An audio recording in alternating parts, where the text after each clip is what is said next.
Speaking of the TMAC call, it's time to rectify an editing decision and let you hear what stopped Rich in his tracks. To remind you, Rich was helping our English communications expert write the perfect postcard series. The word guarantee had already hung him up. Now we get to hear what else doesn't sit right with our marketing guru. What burger meal do I order from Mickey D's without pickles and onions? Number 2. Did you realize that what often seems like arrogance and contempt is actually miscommunication? That's not actually true. It doesn't sound true because it's not true. What is true is that arrogance and contempt is a result of misunderstanding. So here's the point. Arrogance and contempt is real. Yes, it is. Okay, it's not that it's...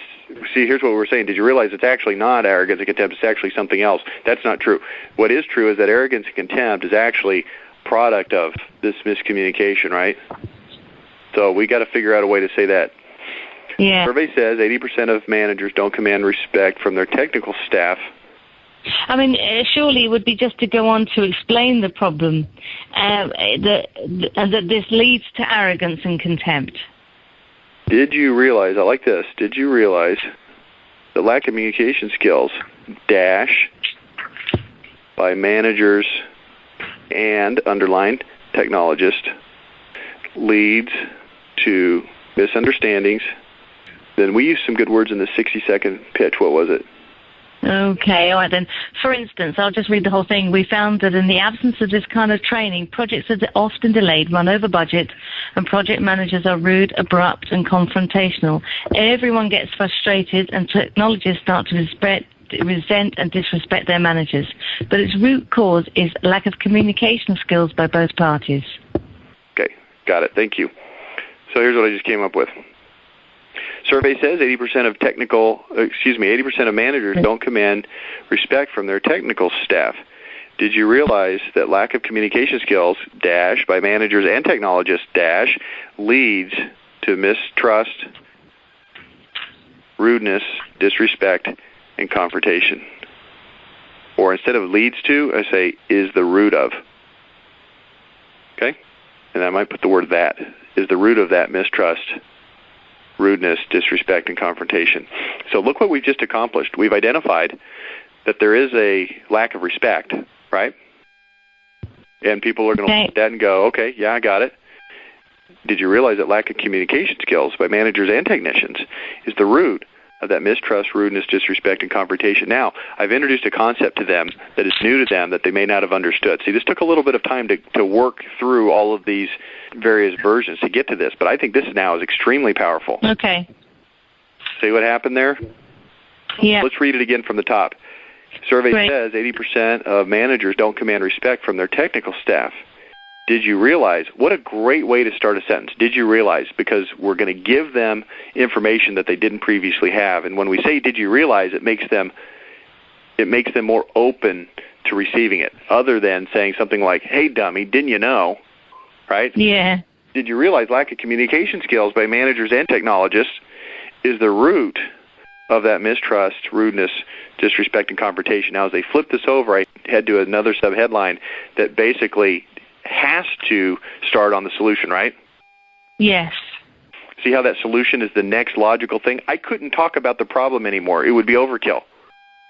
Yeah. As we flip this over, now demands that we start talking about the solution. Yes.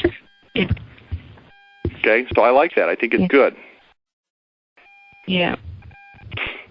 Okay, because we're coming in here and we're assuming that they're aware that there's a communications training out there in the marketplace to address the difference between technologists and managers.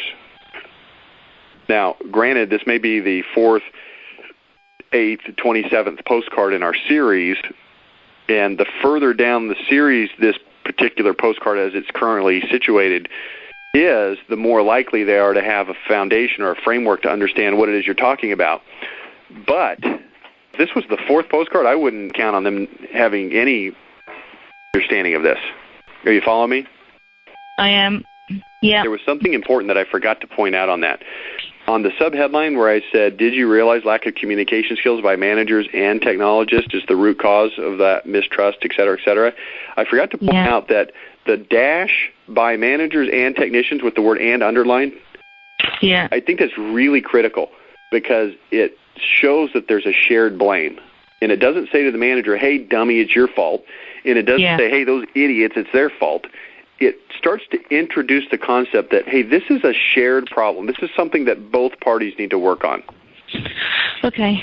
And it does it without saying, hey, this is a shared problem that both parties need to work on. It's a very subtle and quick way to communicate that, right? And I think most people, reasonable people, would read that and their initial response would be, yeah, that's probably true. See, I could take that out and the sentence would still read properly. Did you realize that lack of communication skills is the root cause of that mistrust, et cetera, et cetera? But by putting that in there and separating with a dash, it emphasizes that, hey, this is a problem shared by both parties. And I've only underlined the word and to put additional extra emphasis on the fact that, hey, it's both. This is called extremely powerful communication in a very subtle way. So, I hope you can relax now. And more importantly, I hope you caught the lesson. Rich is always telling us to say it well.